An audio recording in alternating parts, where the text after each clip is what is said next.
dnešek jsem měl divný sen, slunce pálilo a před salonem stál v prachu dav, tvářích třech očekávání. Prostřed šibenice z hrubých klád šerifův pomocník sejmul odsouzence z hlavy kály a dav zašuměl překvapením. I já jsem zašuměl překvapením. Ten odsouzenec jsem byl já a šerif četl neúprosným hlasem rozsudek. Povězte ho vejš, ať se houpá, povězte ho vejš, ať má dost. Povězte ho vejš, ať se houpá, že tu byl nesvanej host.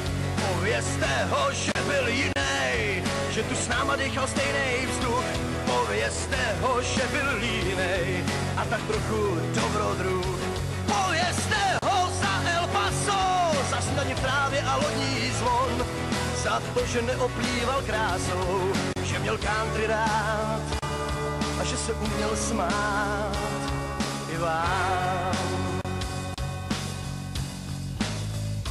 Nad hlavou mi slunce pálí, konec můj nic neoddálí.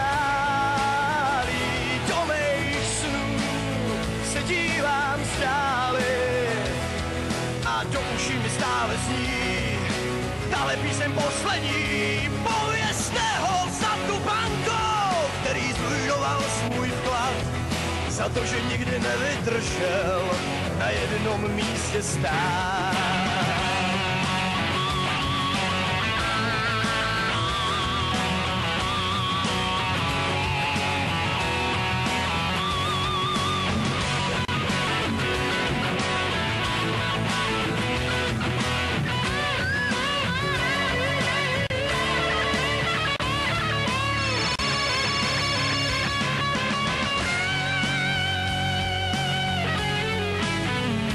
Nad hlavou mi slunce pálí, konec můj nic neoddálí. Do mých snů se dívám stále a do uší mi stále zní tahle píseň poslední.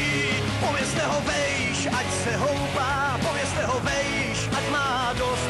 Povězte ho vejš, ať se houpá, že tu byl nezvanej host. Povězte ho za tu jistou, který nesplnil svůj slib, že byl zarputilým optimistou a tak dělal spoustu chyb. Povězte ho, že se koukal a že hodně jet a hodně pil, že dal přednost jarním loukám a pak se oženil a pak se usadil a žil.